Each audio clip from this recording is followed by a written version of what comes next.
दूध सोडा न वापरता तोंडात टाकताच विरघळणारी आणि दुप्पट तिप्पट फुलणारी अर्धा किलो प्रमाणात खुसखुशीत शंकरपाळी कशी करायची ते बघूया. पण त्याआधी चॅनेलवर जर नवीन असाल तर चॅनेलला नक्की सबस्क्राईब करा.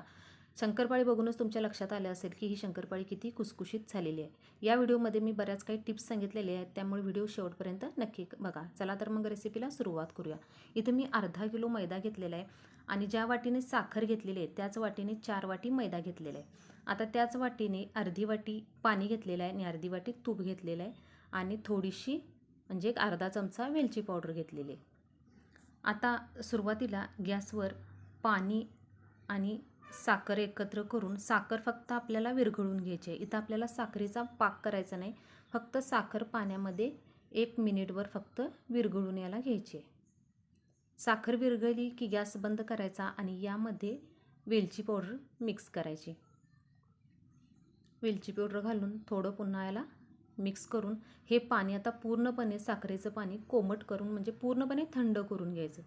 आता एका ताटामध्ये आपण घेतलेला मैदा चाळून घ्यायचा.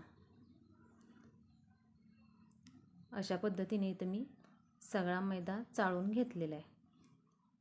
आता यामध्ये चवीनुसार थोडंसं मीठ घालायचं. मीठ घालून पुन्हा हे थोडं मिक्स करून घ्यायचं. आता यामध्ये तूप चांगलं कडकडीत गरम करायचं आणि गरम गरम तूपच यामध्ये घालायचं. यामुळे शंकरपाळी एकदम खुसखुशीत होते. जर तूप गरम नाही घातलं तर शंकरपाळीमध्ये थोडासा फरक पडतो. त्यामुळे एकदम असं गरम कडकडीत यामध्ये तूप घालायचं. तूप किंवा तेल वापरायचं आणि सुरुवातीला थोडंसं चमच्याने मिक्स करायचं आणि त्यानंतर हाताने हे तूप मैद्याला चांगलीकडे सगळीकडे चोळून घ्यायचं. अशा प्रकारे गोळा झाला की समजायचं आपलं तूप यामध्ये किंवा तेल परफेक्ट प्रमाण आहे. आता यामध्ये थोडं थोडं साखरेचं पाणी घालून आपल्याला याचा मऊ गोळा बनवून घ्यायचा आहे. साखरेचे पाणी हे पूर्णपणे थंड करून घ्यायचं आणि थोडं थोडं यामध्ये पाणी ॲड करून हे आपल्याला याचा अगदी मऊसूत म्हणजे जास्त घट पण गोळा करायचा नाही आणि जास्त एकदम मऊ पण गोळा करायचा नाही. एकदम अशा पद्धतीने मीडियम असा आपल्याला याचा गोळा बनवून घ्यायचा आहे. तुमच्या लक्षात आलं असेल की गोळा कशा पद्धतीने बनवलेला आहे आणि याच्यावर झाकण ठेवून कमीत कमी 1 तास असंच मुरण्यासाठी ठेवून द्यायचं. 1 तासानंतर हे पीठ थोडंसं अजून मगापेक्षा थोडंसं घट्ट झालेलं आहे. आता याला पुन्हा 1 मिनिटभर फक्त याला कुस्करून घ्यायचं. 1 मिनिटभर कुस्करल्यानंतर आता याचे मी मोठे मोठे गोळे बनवणार आहे. अशा पद्धतीने याचे थोडे मोठेच असे गोळे बनवून घ्यायचे. अशा पद्धतीने मी इथे 3 गोळे बनवलेले आहेत.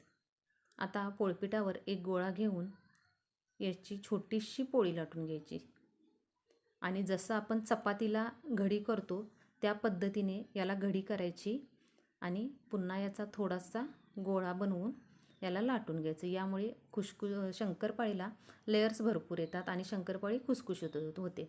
त्यामुळे चपातीला जसं आपण करतो ना त्या पद्धतीने सेम प्रोसेस याला करायची.